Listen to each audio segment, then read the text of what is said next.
hour. Yeah. He's eating. That's interesting. Interesting. Well, first of all, listen, it's interesting about all these young guys today. They never call on us and say, hey, thanks for the kind word and telling me how great a player I am. But when they play like crap and we call them out, we don't know what we're talking about. Listen, I'm easy to find. I've always said he's a hell of a player. If he can stay healthy, he's going to be one of the greatest ever. If he can stay healthy, the verdict's still out on that. But I get sick of these guys complaining. These young guys, they never call us and say, when I bragged about him and Ben Simmons a few years ago, saying they're going to be the future of the NBA, he didn't call me, hey, Charles, thanks for the kind words. But listen, I'm going to criticize guys that they deserve it. And listen, they can kiss my ass if they don't like it.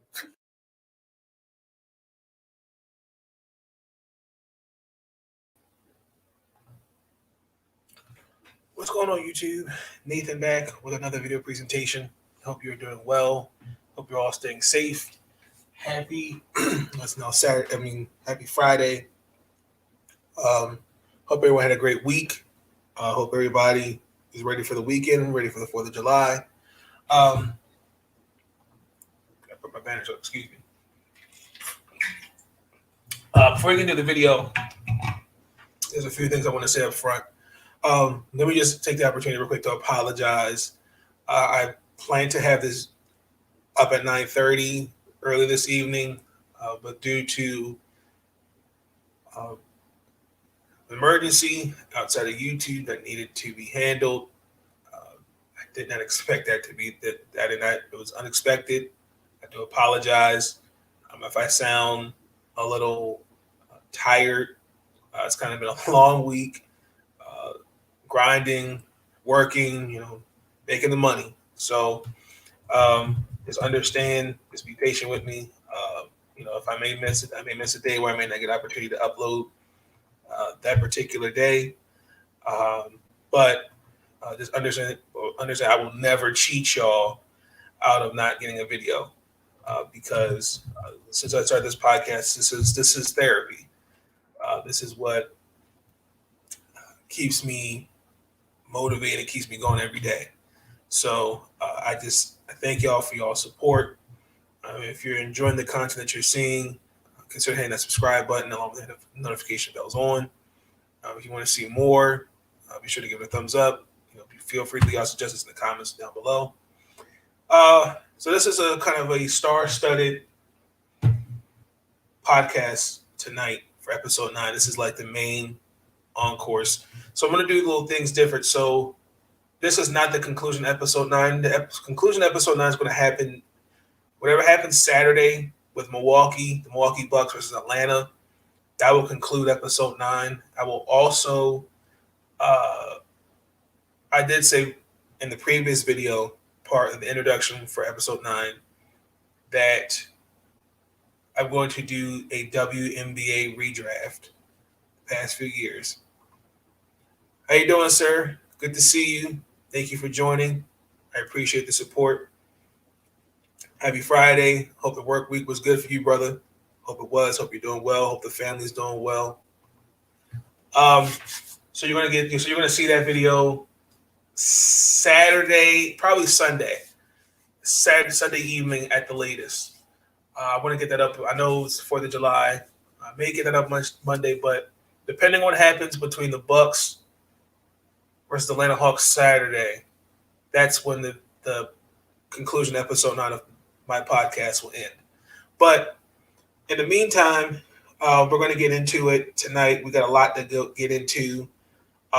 So buckle y'all seatbelts. Milwaukee Bucks are one game from going to the NBA Finals. I have a question. Well, I have a statement and then a question. The statement's first. It's about time. My question is, where was this in Game 4? Where was this? Where was this energy from? And I know Bobby Portis, was virtually non-existent in that series against Brooklyn, but Drew Holiday, Chris Middleton, Brooke Lopez, where was this aggressiveness in Game 4? Because, mind you, Trae Young did not play in Game 4. And the biggest issue, and I'm going to be careful when we watch my language, they're too nice. The Milwaukee Bucks are like nice guys. You know, when you stay with me here. When you meet a girl, you know, as a nice guy, you know, you treat her right and different things like that. What I'm saying is that the Milwaukee Bucks are too nice. Drew Holiday is an all-star point guard. Now, I'm not going to play the clip because I got a copyright claim from Turner Sports in episode 8 for playing the pick and roll clip. So I'm not going to play it. But it was an interview. I'll leave it in the description for y'all to see. But he talked about how he needed to be more aggressive. Like, that doesn't make any sense to me. You're an all-star talent. You're getting paid $160 million, and your family, because he has 2 brothers in the league, family minded, he needs to be aggressive. So, because Giannis is out, now you show the aggressiveness. See, that's what hurts. That's what bothers me about, again, I think a lot of this comes down to leadership and coaching. Like Mike Budenholzer, this is what we're talking about. Being aggressive, and just knowing, like, okay, Drew Holiday, you know, took 20 shots. He was 9 of 20 from the field. Chris Middleton had a decent game. But the point was to put your foot on their necks. Like, to beat Atlanta, you have to come out swinging early. Like, we can't be lollygagging, because look what happened in Game 4 when Giannis went down. I believe they had cut it. No, that was the Clippers. They were down, like, I think it was like in the third quarter where I knew the game was over, but they just play scared. And like, their contributions, like from Brook Lopez, he finally played like a 7-footer. Because most of the time he's standing out there in the 3. Bobby Portis, I mean, like, I think the last 4 Bucks to do that, if I remember the stat correctly, it's Sidney Moncrief, Terry Cummings, Jack Sigma. Oh, I can't remember the other guy's name.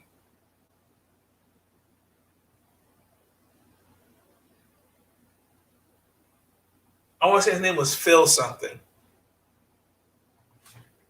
Hold on. Let's Google that. Because I cannot remember the guy's name. Because the last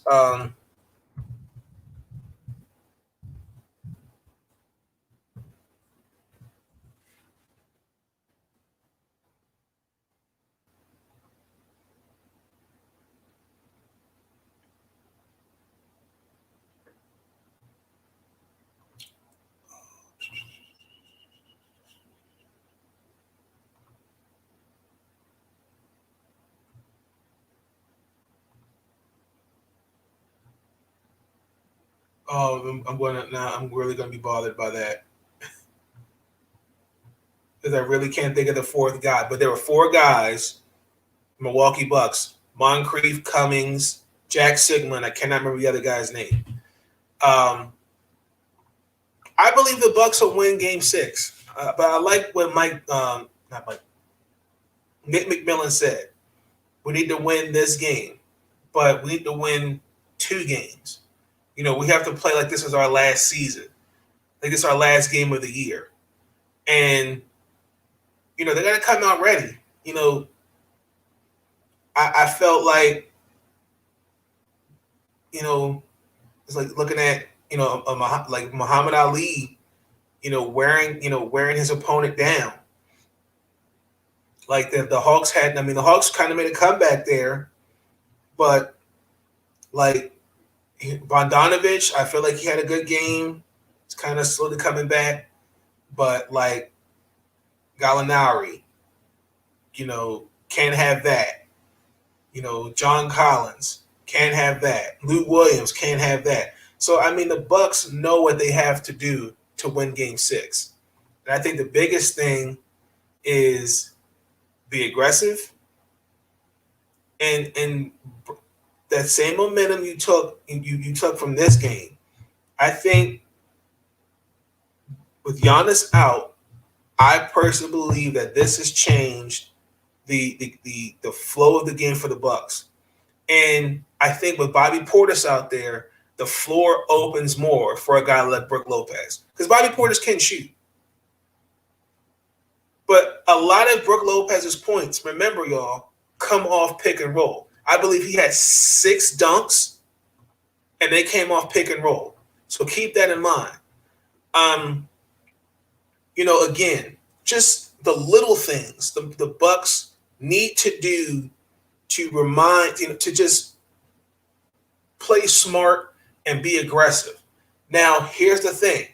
You do not want to screw around and think the Milwaukee Bucks, because you got the Phoenix Suns, who we'll get into in a little bit.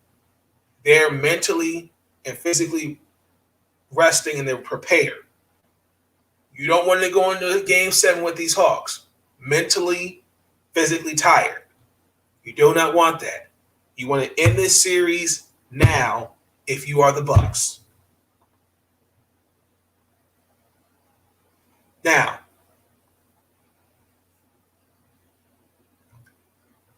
I think Trae Young may play Game 6, just because I think his Nate McMillan gonna pull a triumph card. I have a feeling he will try to play in Game 6. However, that's where I'm looking at Lou Williams, who really is their only ball handler. I would think it would be Chris Dunn or Cam Reddish, but it's neither here nor there. He had 6 turnovers, and he's not a traditional point guard. Let me say that. So, combined again, Holiday and Middleton, 51 points. And the biggest thing, I just want to know, where was this game for? The Milwaukee Bucks, they have the formula to win. They have the formula. It's all comes to leadership, being aggressive, and coming out with a swagger. And that's what the Bucks got to do. The Bucks, remember, y'all, they stole Game 2 when Chris Middleton outscored Atlanta. He scored 20 points on his own. So the Bucks are capable of winning in that arena. I know the ATL is going to be jumping. I know everyone's going to be there, but this is where it counts. This is where Drew Holiday, Chris Middleton, Brook Lopez, Bobby Portis, they got to come on with that same swagger. You listen, your 2 stars, Young and Giannis, aren't there. This is an opportunity for someone to step up. This is where Holiday, Middleton, Brook Lopez, Bobby Portis all got to play. Y'all got to play. I'm convinced. I think they'll win Game 6. And I think they'll be in the NBA Finals. So it was a great game. I just want to know where it was in Game 4, because this series should have been over in 5. But let me give credit again. Let me give credit to the Atlanta Hawks. Nobody, just like last year in the bubble with the Denver Nuggets and the Clippers, I didn't have them getting this far. And they have been playing their ass off. They deserve their respect. They got my respect. I want to go to Magic City one day. I would like to go to Magic City. And I'd like to go see a Falcon and Braves game and Hawks. And Atlanta Dream. Well, I would go to Atlanta Dream, but they cut my girl Kalani Brown. No disrespect to Atlanta Dream, but I'm not letting that go. That's a whole other topic. I'm not letting that go. That's one other topic for another day. So we're going to transition into the Phoenix Suns. Congratulations. First in the 10 years since they were in the playoffs. 28 years later, they're going back to the finals 1993, that's when Chuck Barkley, Dan Marley, Kevin Johnson, and them faced Michael Jordan. Unfortunately, the Bulls won in 6. So was it 6?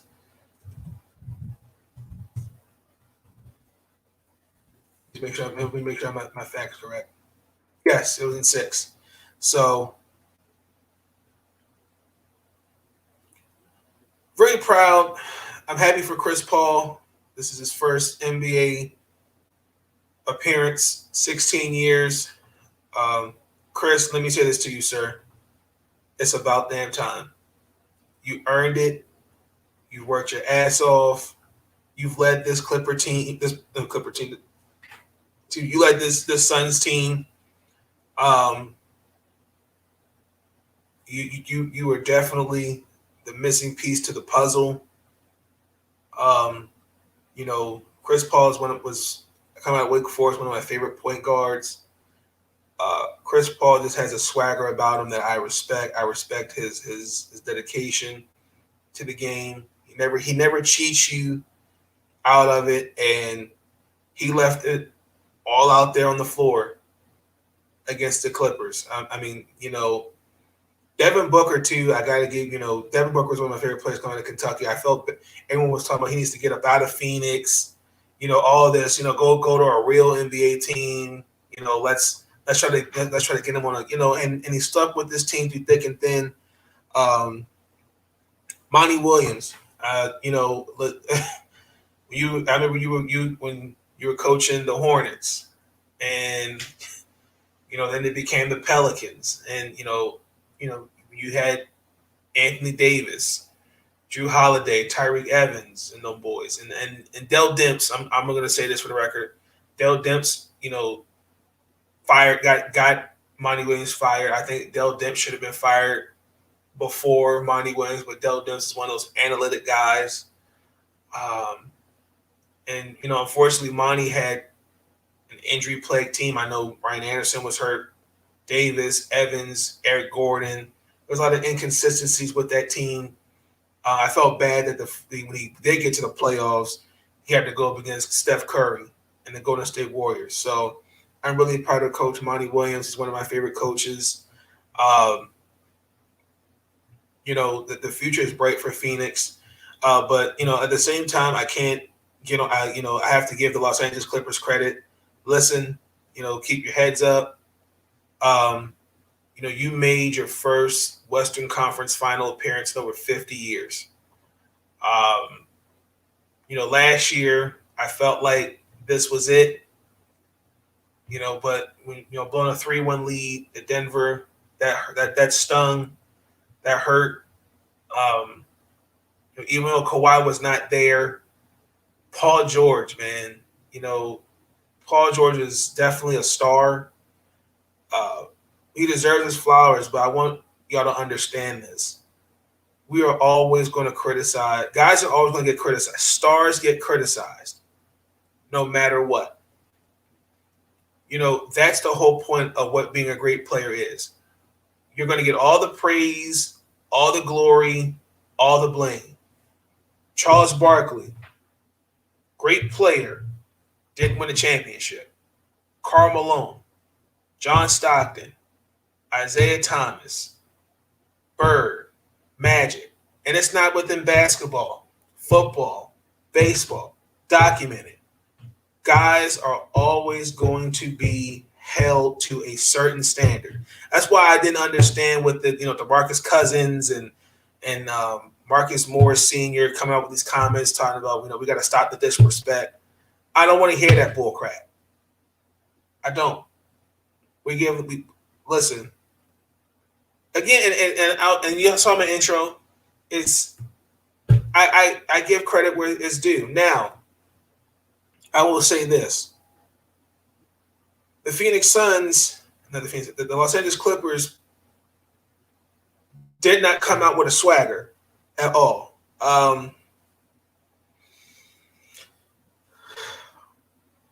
Paul George, 1 of 6 from 3. Marcus Morris had 26. Marcus Morris, who he was one of the deciding factors. I think he was one of the key reasons to me to take to win that game. Terrence Mann, Nicholas Batum, Kennard, and Reggie Jackson, Pat Beverly. We'll get into Patrick Beverly in a minute. I just think the Phoenix Suns wanted it more. And on top of that, you're at home. It's just something about when you're at home, don't go out like that.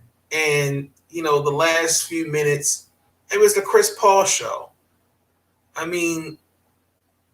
Disappointed in the Clippers the way they went out like that. And people will say, well, what if Kawhi was there? I think this series would have been different. But I will say this: the Clippers' future is in the hands of Kawhi. Because Kawhi this offseason can become can decline his player option. He can become a free agent.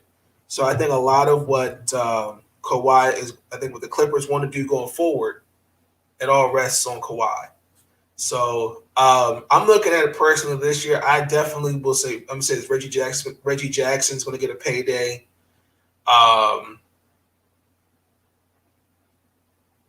Marcus Morris may get a payday. If you are DeMarcus Cousins and Patrick Beverly, let me say this. I'm gonna play the clip for y'all to see. I know the kind of guy that Patrick Beverly is. Patrick Beverly is a rough rider. He plays hard. Plays with heart. His story, where he's come from, is really touching. I respect him. I would want a guy like Patrick Beverly on my team any day. But this shove, and we've all seen it, was very, very. That's not to me Patrick Beverly like, and I personally believe Chris Paul broke them. I believe so, and on top of that, it does not make it better if you are DeMarcus and Patrick Beverly, and you are chirping at Chris Paul, who got the last laugh. So we're going to look at the clip.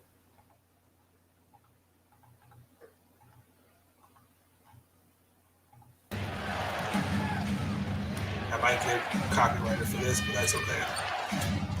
8 to shoot for Chris Paul. We mute the sound. So that was a good shot right there. That's when I knew the game was over, honestly.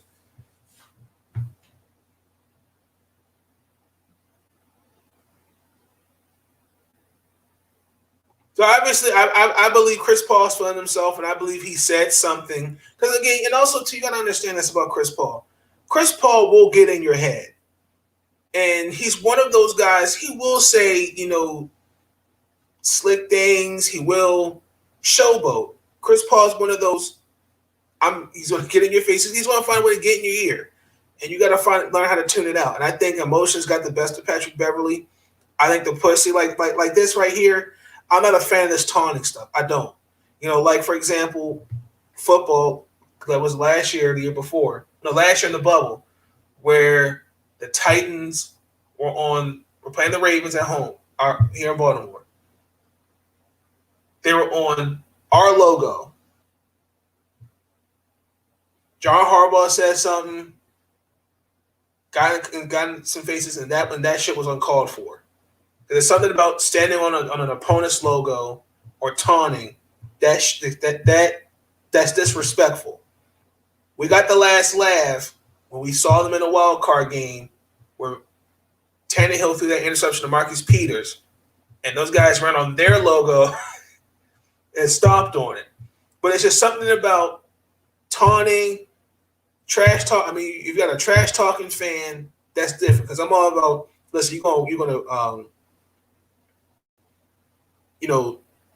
trash talk me as a fan, as a player. You're gonna say things like, things that maybe that as a fan, a player will be bothered by. Because listen, if you're going to trash talk, back it up. But I just feel like right here, this was the best. I think the emotions got to Patrick Beverley. I think Chris Paul sold that. He acted like he got shot.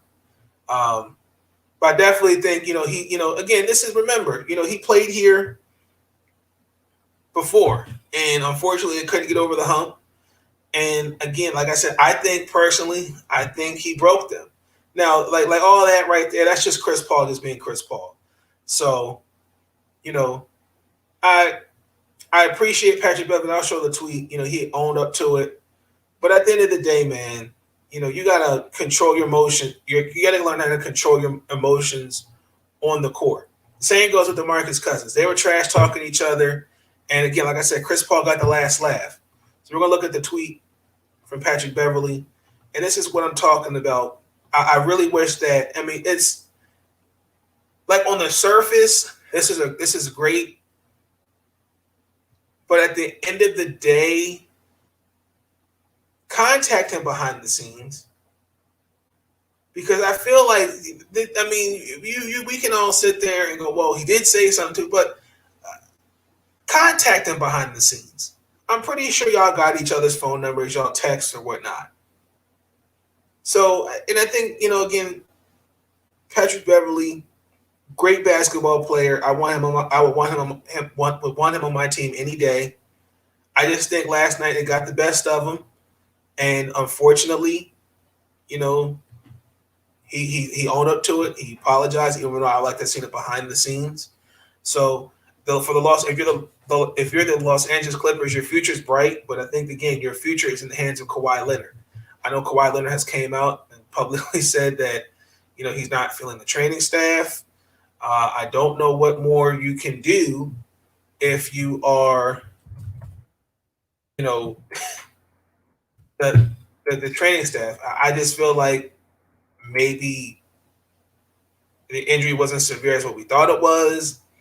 Maybe he felt like he could play.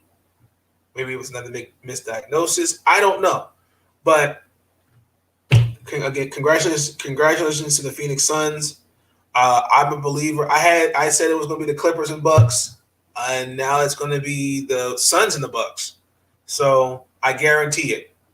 I wish I had the button that Charles Barkley has on inside the NBA and guaranteeing it. So we're going to transition into a little WNBA tonight.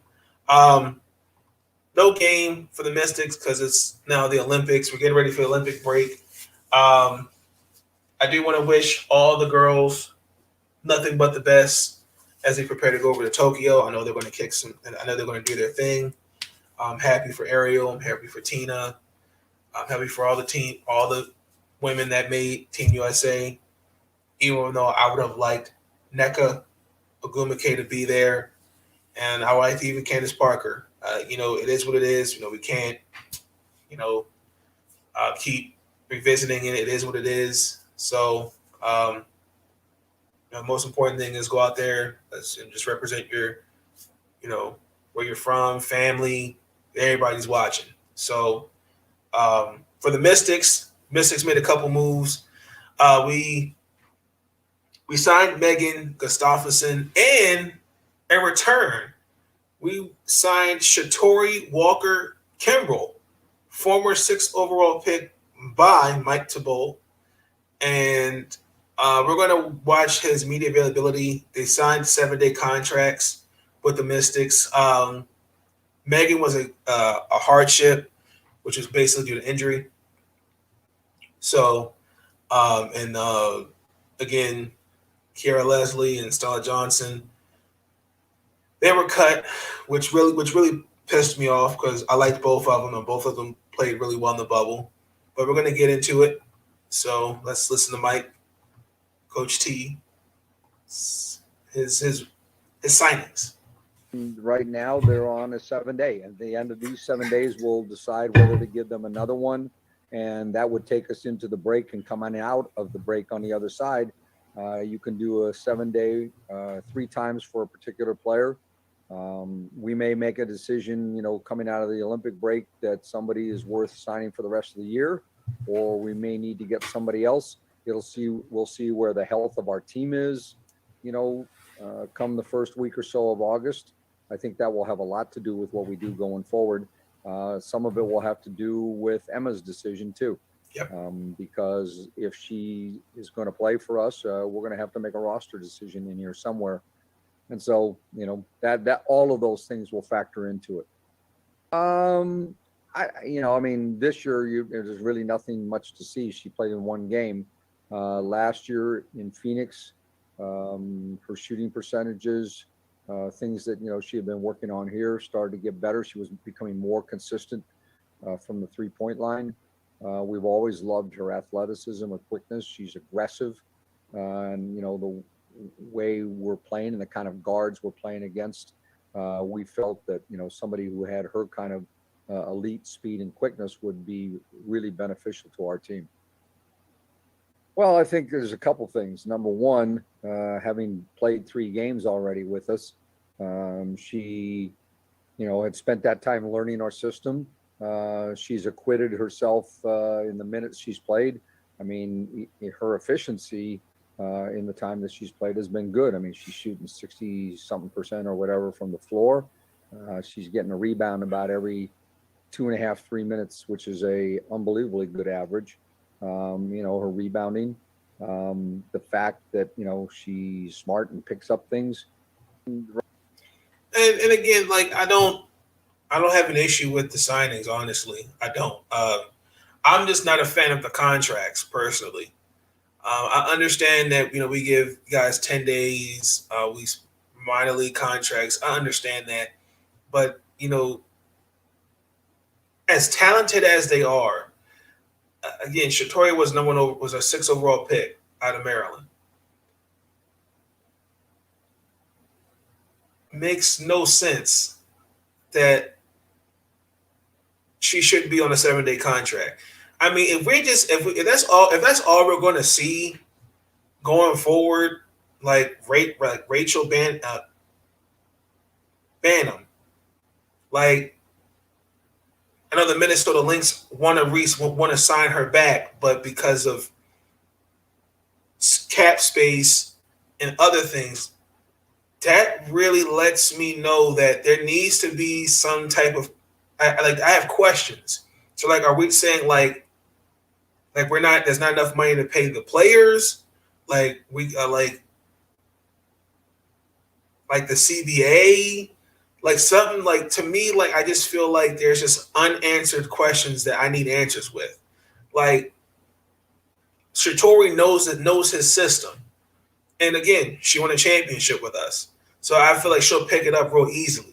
Again, I'm looking at Megan, great player, but it's going to take some time for a player like her to really, I mean, he said it took 3 games, but it's going to take you more than 3 games to adjust to a system, people. You're not going to learn a playbook like that. So, I mean, I don't have an issue with the signings. It just sucks that, Kiara and Stella aren't on the team.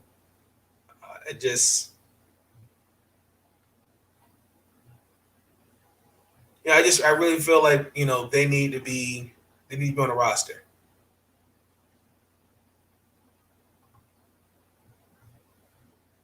They need to be on the roster. So, and on top of that, Tina Charles was Player of the Month. At this point, I think we just need to give her the MVP trophy, in my opinion, as the girl has just been killing it. 24 points a game, 9 rebounds, and 2 assists. I mean, my Lord. But I know that's the Sagittarius in us. So, so congratulations to Tina. Congratulations to Ariel, and welcome back, Sha'carri. Welcome back, Megan. It was only a few days. So I'm feeling quite optimistic going for sure. The biggest thing, too, when everyone comes back healthy, Emma, her decision, what she wants to do, those are the kind of things we need to be, like, as Mystic fans, like, really paying attention to. Like, when Emma comes back, because it's really when she comes back, okay, somebody may have to go, or he may not need everybody. So I'm really going to pay close attention to that. So I'm not going to really do a major league review. We'll do just more of like the Orioles review, and I'll probably touch.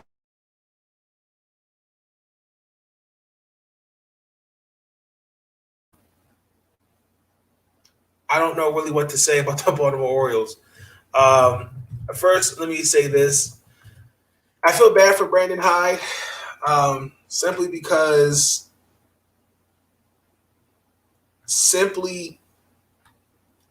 he really has no help.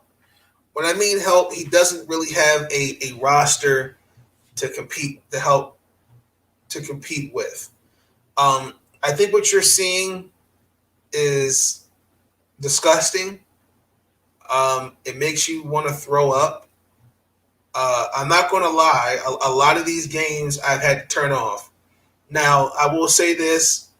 Last night, we got our payback against the Houston Astros, because when they came up here in Baltimore and they stomped on us, particularly when they put 13 home runs, when they scored 13 runs, we came back and put 13 on them on Tuesday night? Look at my calendar real quick. That was Thursday night. 5 unanswered runs Wednesday night. Came out Thursday. Hold on. Wednesday, 5 runs in the 9th inning. Thursday, 13 runs. And then, hold on. No, Monday, I'm right. Okay, I'm tripping. Excuse me. Monday night, Tuesday night, Wednesday night, we got a revenge. We swept the Houston Astros. I feel like that was a big way to get to get some momentum going into the month of July. And I know we're playing Anaheim. And the last time I checked, up until we started, Shohei Ohtani and the Anaheim Angels are killing us. So I know the score right now is tied 7-7. Ohtani hit 2 home runs on us. I just looked. Again, we got to come out. We got to be aggressive. The biggest, I'll just say this, if we just get one from each series, that's okay. We got 8 more days left until the All-Star break. Once you come back from the All-Star break, this is a great time to just evaluate, take a deep breath. Everyone gets, we get our eggs in the basket because, Hunter Harvey's out. Travis Larkins is out. Valdez is out. Zimmerman's out. Freddie Galvez is out. I mean, we even called up Spencer Watkins. Congratulations. He got his first call up. But this team, it's got to be something. Something's got to give. Because I cannot see this team again losing another 100 games. I can't see it. I mean, that 27-54. I mean, the way they're playing, they're going to lose 110 games. And I mean, they've been at the bottom. Like it hasn't really gotten better. And the biggest thing, if I'm Michael Ice, I have no help from the pitching. I mean, besides Mancini, Mountcastle, Cedric Mullins, I mean, you really don't have anything else. I mean, Anthony Santander, I mean, like,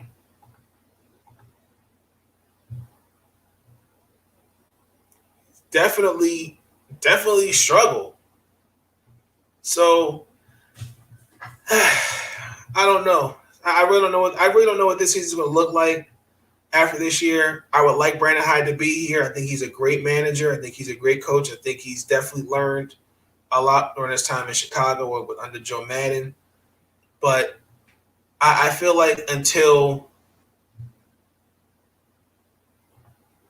there's new ownership, and I think that there's better leadership. I'm not saying Michael Elias is not a good leader, but I'm saying guys that want to bring baseball back to Baltimore.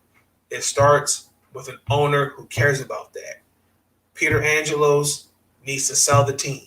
This team has not – listen, the last time I tasted success was 2014. Or you could say 2013, 2012. But when they lost to the Royals in the conference championship, I cried. I thought they'd come out the same the next year. Only won 85 games. Then Aaron Encarnacion puts the dagger in the heart.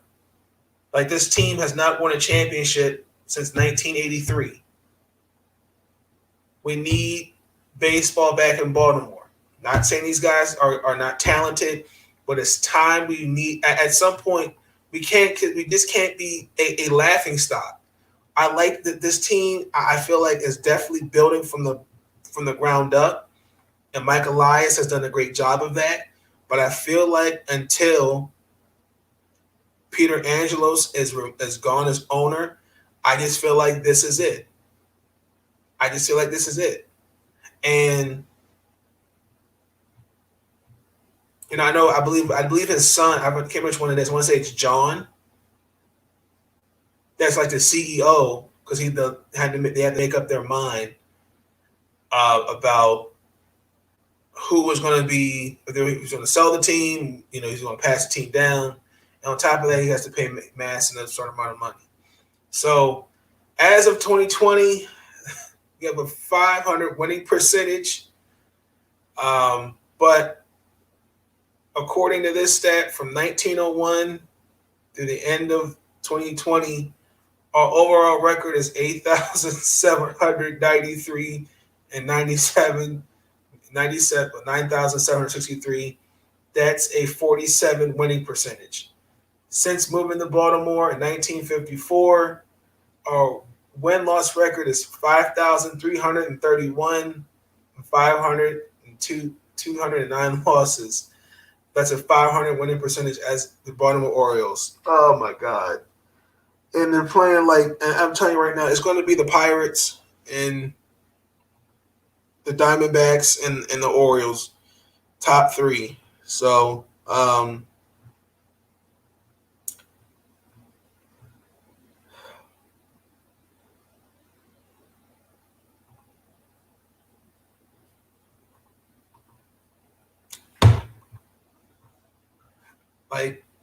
I love my team.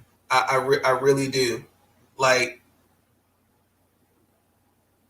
I'm tired of seeing Baltimore at the bottom of the cesspool.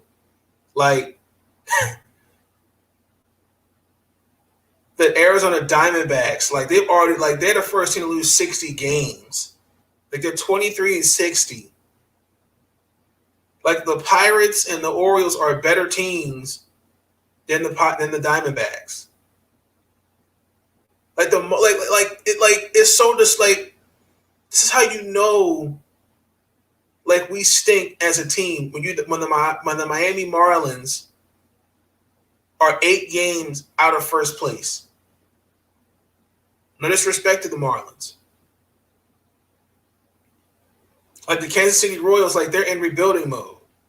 The Rangers, I don't know what that's all about. I know Joey Gallo may be gone, in my opinion. The Rockies, we knew what the Rockies were going to be once they traded Nolan Arenado. And Trevor Story's next. But I would say this. I believe Vladimir Guerrero and Shohei Ohtani have taken me by surprise. I wish they were both my MVPs, but I'm going to give the edge to Vlad. Shohei Ohtani, I've never seen anything like that from a two-way player. He's pitching the ball, but he's hitting the ball. I knew he was going to be a good talent when he came from Japan to here. I wish Vladimir Guerrero, he reminds me of his dad. When he was in, I don't count Baltimore because he was not the same Vladimir Guerrero, but when he was in Texas, Anaheim, Montreal before they became the Nationals, he just reminds me of his dad. And Shohei Ohtani, I just think it's just a great pit. He's just playing. They're just playing their ass off. And Jacob deGrom, we're seeing something that has never been historically done. Even though he gave up a home run, but he came back out there and he struck out 14. It's amazing to see the type of year that's been going on from these guys. So the All-Star game will be at Coors Field. It was supposed to be in Atlanta, but due to a couple things that included the support of voter restriction and other things like that, it was moved to Colorado. I know the Field of Dreams was supposed to happen last year, but because of COVID, that got canceled. I think there's a Little League Classic. I know it's the last week in August. I think I want to say it's the Indians versus the Angels, if I'm saying that right. I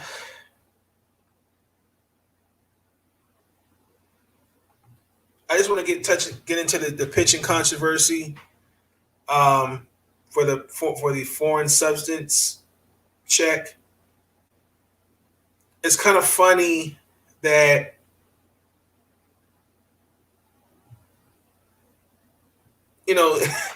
I feel bad for the pitchers. On the 15th, it was last month in June, Major League Baseball announced a 10-game suspension. Any player that was caught basically using any substance on baseballs, and and it's just been a lot of mixed emotions. I feel like a lot of this is due to the fact that you're seeing a historical year where offensively guys are not hitting the ball well. And the stat, if I'm saying this correctly, I want to say it was below 240. And I want to say that was the lowest since 1969, 1968. So the biggest issue that you have is, it's a double-edged sword.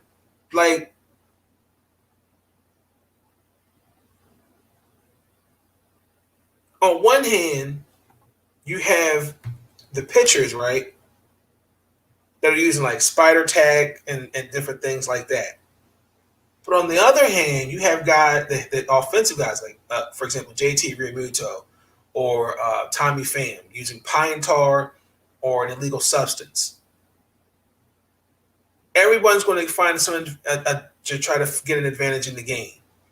But regardless of who's doing what, they're both in the wrong. I've told you guys, I just think that the use of any substance, it tarnishes the game, and I think it takes away a competitive edge. That's why I'm a firm believer in, Major League Baseball.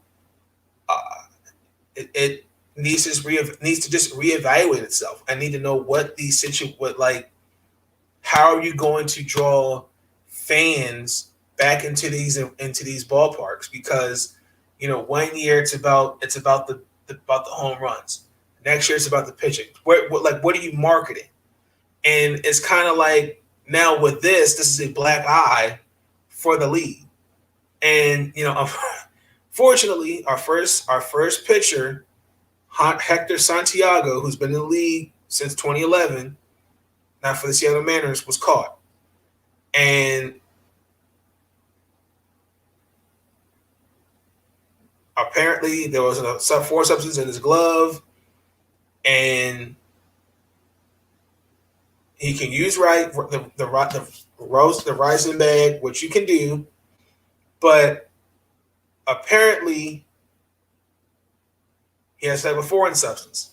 Don't know what it was. So, and then you had the Max Scherzer incident where I played that. Austin Voth got his nose broken by Vince Velasquez. Dave Martinez went off on him. You know, Glasnow admitted using sunscreen, and he's out for the year because I think he did something in the shoulder. It's just, I don't know. It's Major League Baseball's got to do better. It's got to do better. But my next topic, though, and let me be careful with this one. Sha'carri Richardson, American track star, saw that race, made a poor choice.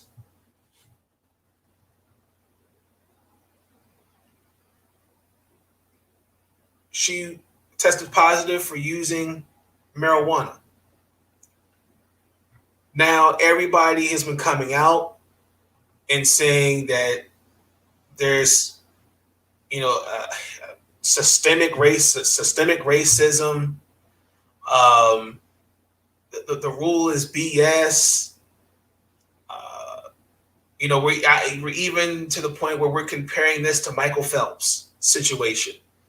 And I think the biggest thing I think people are not getting is that, and I understand the whole thing. I'm gonna play the clip, but I understand her mom just passed away before she ran that event. Again, my condolences. Let me just say my condolences, thoughts and prayers to her and her family. But there is a better way to, and I understand. Do not misconstrue what I'm saying. People deal with trauma differently. But if that was me and I said, well, I resorted to this because I was going through an emotional time, both my parents would have slapped the hell out of me.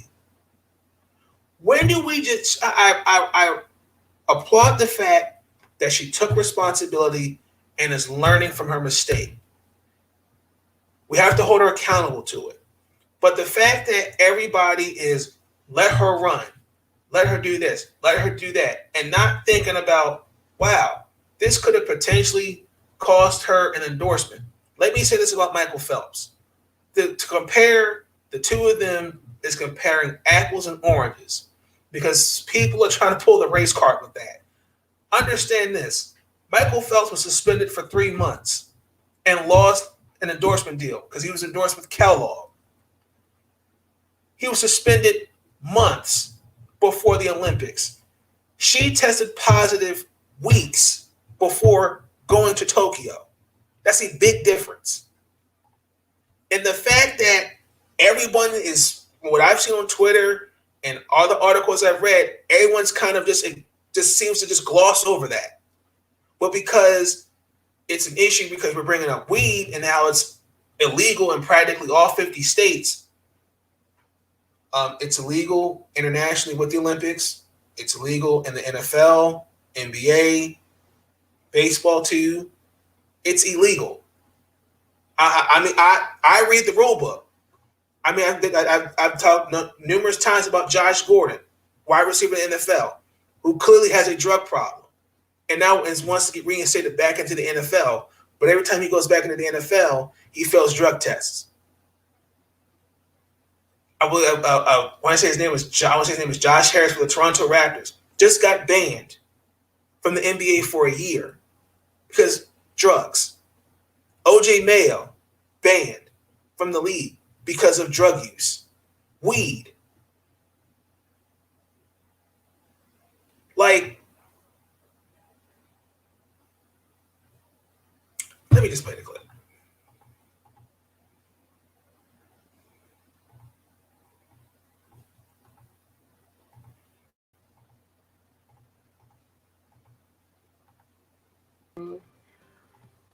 my sponsorship and the haters. I greatly apologize if I let you guys down, and I did. And I just want to let y'all know this will be the last time the Olympics don't cheat Sha'carri Richardson, and this will be the last time the U.S. Doesn't come home with a gold medal in 100. U.S. track sensation Sha'carri Richardson is apologizing. According to the United States Anti-Doping Agency, the 21-year-old track and field sprinter tested positive for marijuana following her Olympic qualifying 100-meter race. I kind of wanted to see her. Hold on, y'all. I kind of wanted to see her talk because they had an interview with her, and I kind of liked that better. I didn't want to expect entertainment tonight. Okay, here we go. This is better. Thank you. A simple question first. How are you doing? I'm blessed to be alive. That's about it. This is not easy. This is a hard moment that you're in right now. And I thank you for being on. And I know you wanted to tell your story. So tell me, what happened? What led up to this positive test? Just honestly, I want to take responsibility for my actions. I know what I did. I know what I'm supposed to do. I'm allowed not to do, and I still made that decision. But not making an excuse or looking for any empathy in my case, but just, however, being in that position of my life, finding out something like that, something that I would say is probably one of the biggest things that have impacted me positively and negatively in my life when it comes to dealing with the relationship I have with my mother. So that definitely was a very heavy topic on me, and people don't understand what it's like to have to, or people do. We all have our different struggles. We all have our different things we deal with. But to put on a face, to have to go in front of the world and put on a face and hide my pain, like, who are you, or who am I to tell you how to cope when you're dealing with a pain or you're dealing with a struggle that you've never experienced before or that you've never thought you would have to deal with? Like, who am I to tell you how to cope? Who am I to tell you that you're wrong for hurting? So I think just honestly, just leading up to that, dealing with my mental health, dealing with my mental as is with leading up to the games, every time stepping on the track, definitely expected to be a record-breaking time or something like that. So just with that, pressure in itself was also just another thing. With this actually been my first full professional career, my first full professional circuit this year due to the pandemic. So just considering all of that put together, long time, my agent, my sponsor, my sponsorship, my family, knowing me dealing with all of this during time. So, Sha'carri, I just want people to understand. Okay, so I'm going to leave the rest of that in the description for y'all to see, but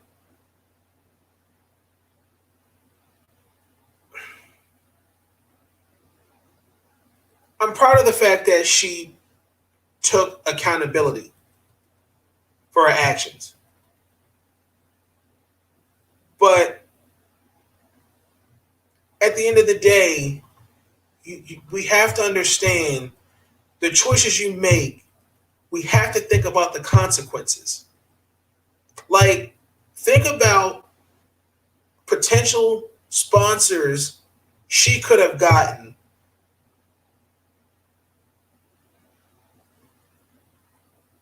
now that she's at the Olympics. She now could potentially not be in Tokyo.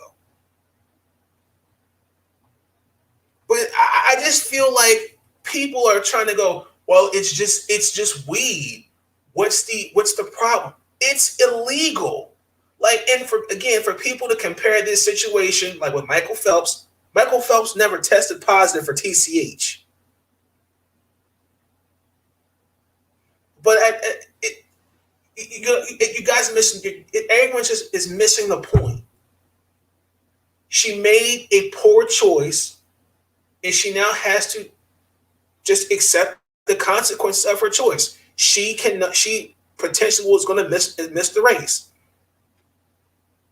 And again, I understand with her mom passing away, everybody copes with death or something that's happened in their lives differently. I understand that. But there are better and smarter choices. I use an example. If my parents, one of my mom or dad tomorrow, died, well, I'm going to resort to weed. This whole pandemic, I could have done something dumber. But I, as a human, I have to find resources, counseling, going to a church. I know church ain't for everybody. Talking to friends. Some may stab you in the back. Family. Some family you don't trust, you don't talk to. There are better ways of coping. I really hope that those that are in her inner circle, her supporting cast, rally around her and get the help she needs. Look at Naomi Osaka. Naomi Osaka took a step back. She didn't use, this is what's going on. She said mental health. She's taking a break to focus on mental health. Sha'carri may need to take a step back and seek counseling, something, because everybody grieves differently.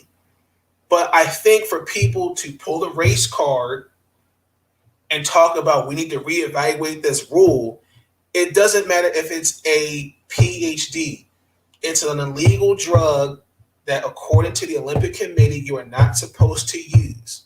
In the same breath, I can't remember the person's name, but she's also banned because she apparently ate a burrito that had tainted meat or something like that, according to her. But to compare Michael Phelps and Sha'carri Richardson is comparing apples and oranges. And unfortunately, at the biggest, let's just call it what it is at the end of the day. She's owned up to her mistake, and let's move on. But I think to just continuously hold it over everyone's head, it's just weed, blah, blah, blah, blah, blah. She will come back. She'll come back stronger from this. But let this be a learning. Let this be a learning lesson. Can we please stop justifying behavior that you know is going to get you in trouble? If someone told you to go jump off a bridge, would you go do it?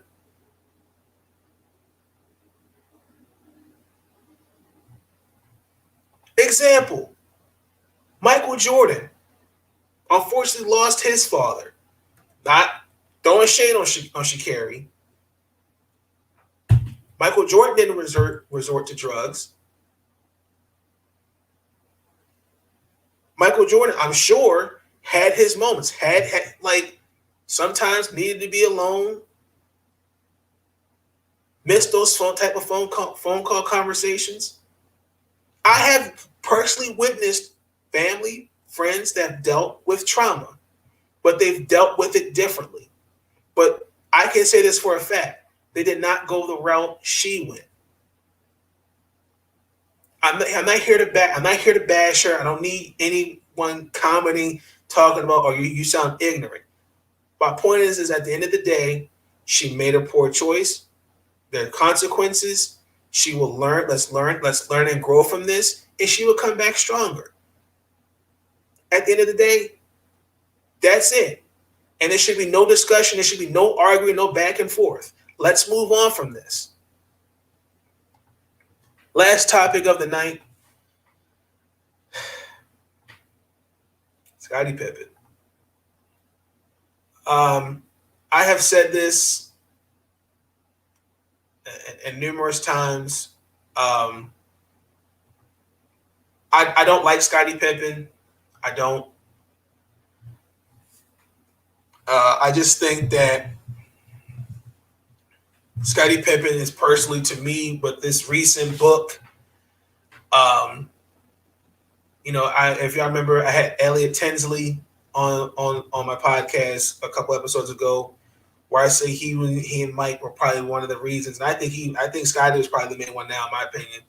The breakup, the friendship of Isaiah and Magic. But Scottie was on the Dan Patrick show, and Scottie Pippen had to say a lot about Phil Jackson. So we're going to play that clip, and I'm going to play a little bit of the first take clip, my reaction to that. So this is Scottie Pippen on the Dan Patrick show. Help me understand the GQ article where you talked about the 1994 playoff game when you refused to go back in the game and Phil set up the play for Tony Kukoc. Okay. So this was the play where Scottie got in his feelings, like Dan Patrick said, because the play was not designed for him. It was designed for Tony Kukoc. Mind you, this is the same Scottie Pippen. Once Michael left, he got out of his shadow. He couldn't get past the Knicks in the Eastern Conference Finals. Twice. He couldn't get the Bulls to the finals. Then when he gets to Houston, Charles Barkley took a pay cut. Hakeem, you're playing alongside Chuck, Hakeem, and Clyde Drexler. You alienate that team and that franchise. Just saying. Well, I mean, it's not much to be said if you go back and look at when Scottie Pippen entered the Bulls and when Tony Kukoc entered the Bulls and who deserved the last shot of the game. No, I understand that, Scottie. I'm just going by what you said. You said you need to read between the fine lines, and then you go on to say it was a racial move to give him, Tony Kukoc, a rise. So, well, I mean, if you knew that Scottie Pippen had been with the Bulls from 87, battled through the Pistons, and every other team that we had to get to those 3 championships, wouldn't you give Scottie Pippen one opportunity to get a last-second shot without Michael Jordan? Like, 1 year without Michael Jordan. Can I get one shot? Like, I'm doing all the dirty work. Okay, but have you shown that you've been willing to? Have you shown that you were capable of taking the last winning shot?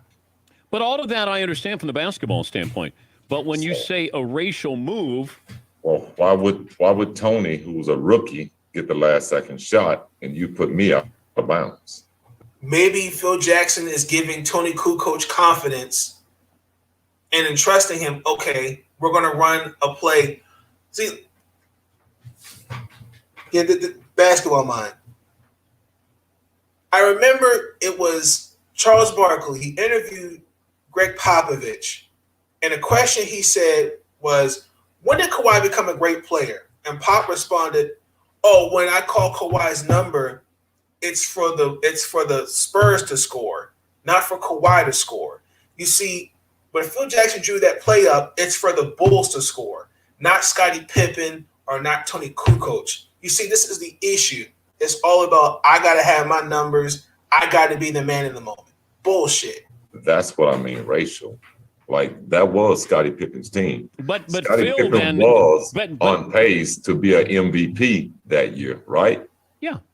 Okay. Well, why would you put him in a position not to be successful? Why wouldn't you put him in a position to succeed? Michael Jordan is not there. So who's next in line for you?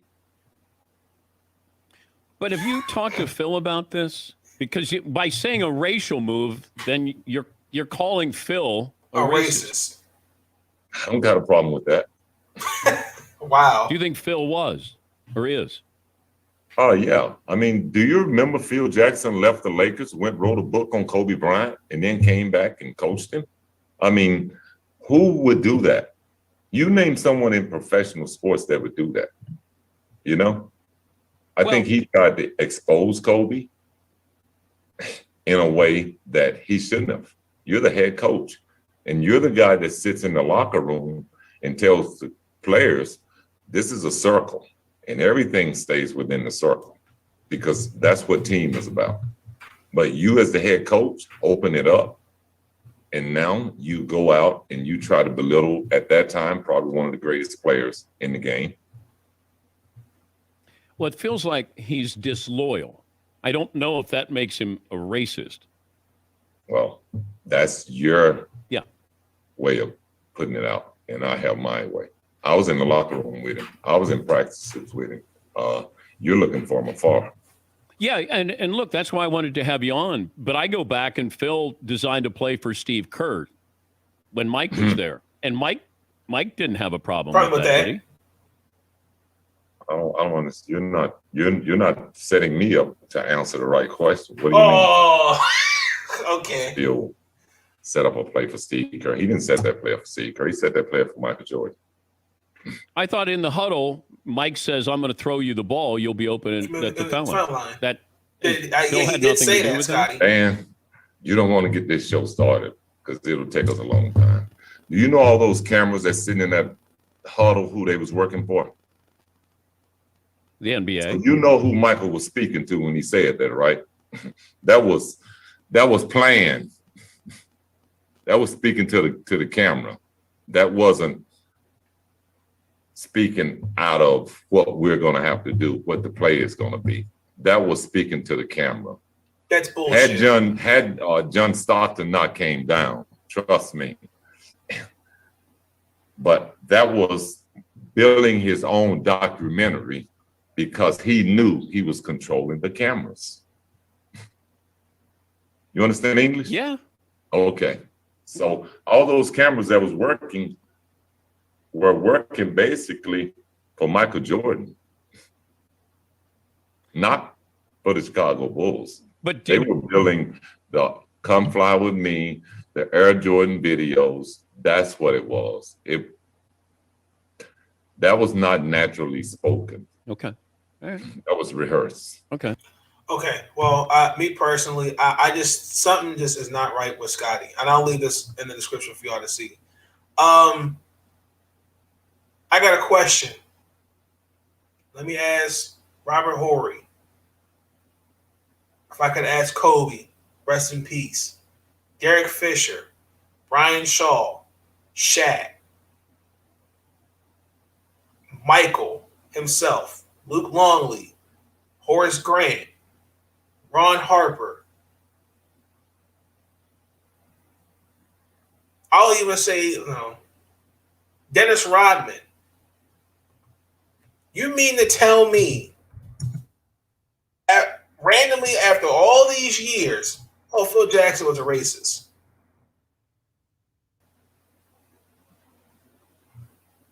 Like, I really want to know. I don't really know what goes through, like to say those kind of things about a coach. And we knew the type of relationship Phil and Kobe had, because this was after, Kobe and Shaq broke up. Phil had his differences with Kobe and vice versa. We are aware of that.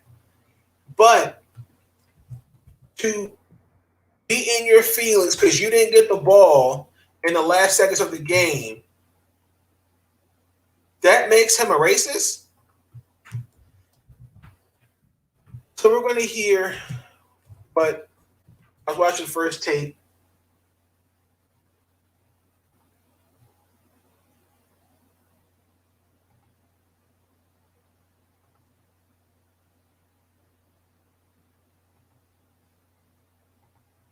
Let me play the clip. I just think that's ridiculous, because every other coach would have came out and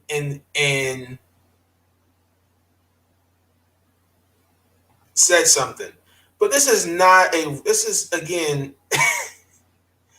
Michael passing it to Steve Kerr is racist. I mean, it's really sad to really see words like that just being overly used. If that's the case, Scottie, well then,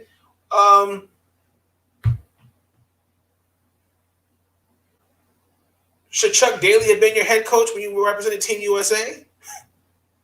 If that's the case, how come you didn't get Phil Jackson fired after he didn't give you the ball? This is all for promotion about his book. He has a book coming out. George Karl said this said, not like Scottie, but he said some things about Melo, Kenyon Martin, J.R. Smith, how they didn't have father figures in their life, X, Y, and Z. This is all just to get sales. But this is all, again, once of us in barbershops to talk about this kind of stuff. Scottie Pippen wants us attention. He wants us to talk about it. Now he's got everybody talking.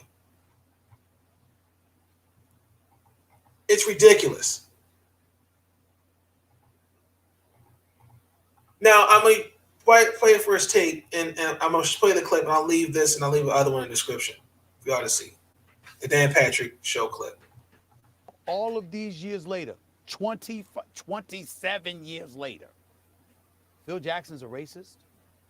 The same Phil Jackson that coached you, that coached MJ, that coached guys like Bill Cartwright and B.J. Armstrong and others, and Stacey King and all these guys. Stacey King. That coached I forgot about Stacey King. Michael. Shout out to Stacey King, y'all. O'Neal and Kobe Bryant. Each and every single player at some point in time or another had issues with Phil Jackson. Kobe Bryant was on the record saying, "Yo, man, he likes to coach through the media sometimes." It annoyed the hell out of Kobe. I always felt he betrayed Kobe when Phil Jackson came out with his book talking about how difficult it was to coach Kobe Bryant. But I would never, ever think to call Phil Jackson a racist. And I don't know any player, I repeat, any player who happens to be black that played for Phil Jackson that would call him a racist. And for Scottie Pippen to do something like that is just inexcusable. It really, really is. It's low. It's really, really low. 27 years later, if the man was a racist, why are we just hearing this from you after all these years? Why now? I have a theory on that, Stephen A. I don't want to hear Max. With all due respect, I don't want to hear it. But I mean, Stephen A. Round the head. I want to know what Michael Jordan feels. I want to know how Michael Jordan feels. Ron Harper, Stacey King, Bill Cartwright. I'll even say Robert Parrish. I think Robert Parrish is on one of those teams that got a ring. Horace Grant, Dennis Rodman.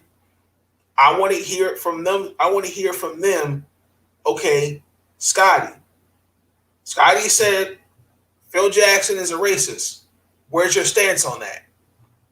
Now, you know, behind closed doors, they're probably saying, bro, what the hell are you talking about? But this is the same Scottie. But Scottie Pippen, whether y'all want to like it or not, he's burning bridges. He's burning bridges with pretty much everyone he knows.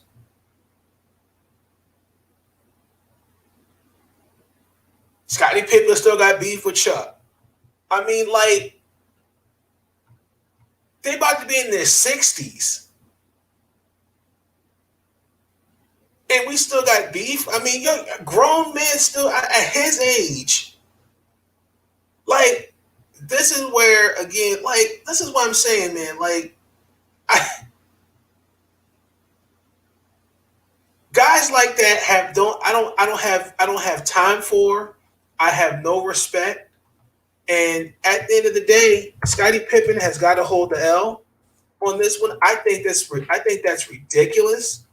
I think that was I think that's just plain ignorant. I think it's straight up ignorant for you to now come out, like Stephen A. said, years later, after you won 6 championships.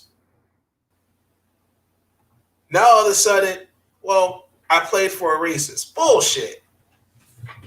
I don't want to hear that. I don't want to hear it. Our last topic for the night, we're going to talk about Shaq responding to LeBron James's comments. If y'all remember, I talked about this where LeBron was kind of tweeting about the season and how, you know, he last basically saying that, you know, the league rushed the season. No one listened to me. I just want to protect the well-being of the players. I didn't want this. We didn't want that. You know, and basically this kind of came out like, you know, guys, you know, I understand the Lakers came off, when the bubble had the least days off, league had like 72 and different things like that. But I never heard, and again, it's all optics. It's all, and LeBron, I told you, I like certain things with LeBron bothers me. And this was one of them.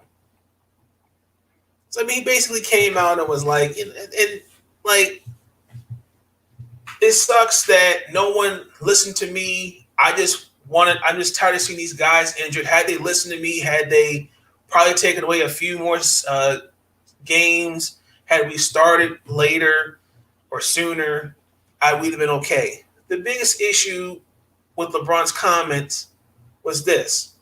We can all agree to disagree on this. COVID will affect players and owners. Owners lost money because of COVID.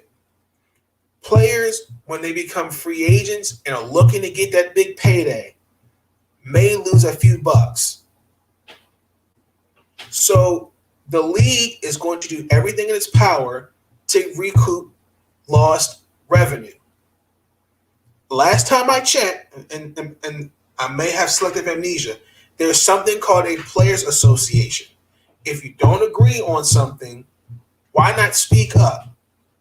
If you seem to go along with it. Me personally, I would have liked to have seen them start after Christmas. But let's play the video with Shaq.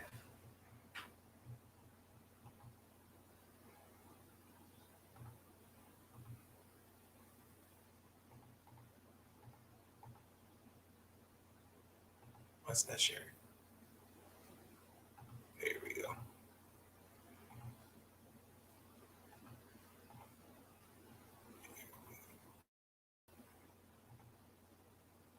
A while that juggernauts have been gone. So, hope in a perfect world, I would like to see Atlanta versus Phoenix.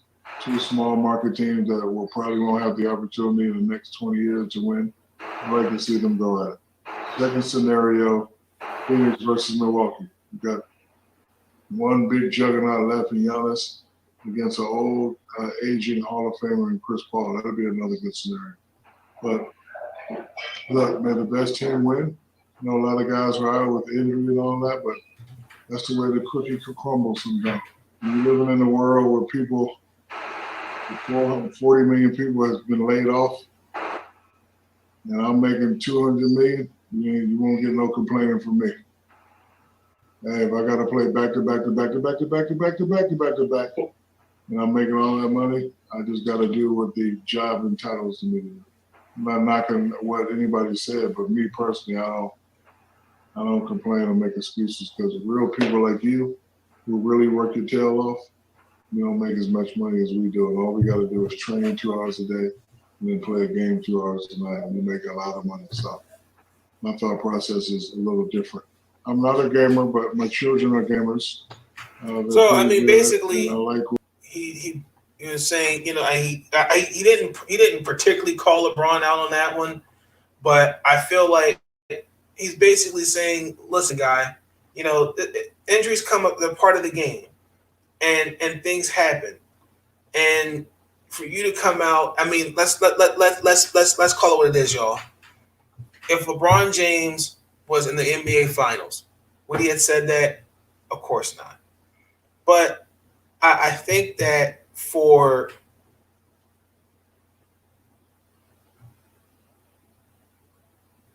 and again, I understand with Shaq. Shaq is an old school, he comes from a different generation. This is the type of generation where if you don't give these players what they want and what they need, they start feeling some type of way. These are player-driven leagues. Y'all have the power to make these necessary changes if you feel so. But you didn't seem to complain about it last year when you were in the bubble and you won the championship. But because you got bounced up, to me, you get bounced out by the Phoenix Suns, you sound like a bag of sour grapes. So I just think personally, that I had the wrong band. I apologize. I just think for Shaq to respond, we already have responded to it, but when Shaq came into it, okay, we got to talk about it. But I understood his point. There are people that have lost jobs, still trying to find jobs, struggling to pay bills, and X, Y, all this. Meanwhile, here's a guy who's arguably one of the best basketball players in the game crying about, I just wanted to protect our players. Well, you didn't seem to protect them last year in the bubble. You were one of the guys stars that were like, no, let's go home and let's go protest. You didn't seem to protect the players back in 2010 with the lockout. You got to learn how to pick and choose your battles. So I don't see anything wrong with that. Shaq wasn't wrong. Like I said, I'll leave those links in the description for y'all to see. But, yeah, man. So with that being said, let me take this opportunity. I want to wish each and every one of you a safe and happy 4th of July. I know we may all celebrate Independence Day differently. You know, I know like I got to do a video on Juneteenth, but I did one mini ago back in June, what Juneteenth means to me. You know, I'm just really honestly, I'm excited for the weekend personally. It's been a long week. And I hope you guys, you know, do something fun. You know, just be safe.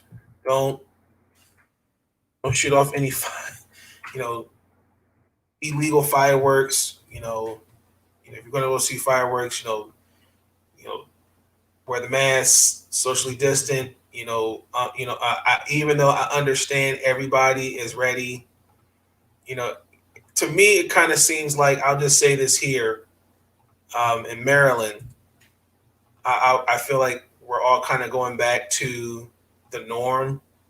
It kind of just seems like things are starting to open up just a bit too fast, in my opinion. And like, we still should be careful. Because unfortunately, this COVID is no joke. You know, I had a friend, she recently tested positive for it. You know, you just never know.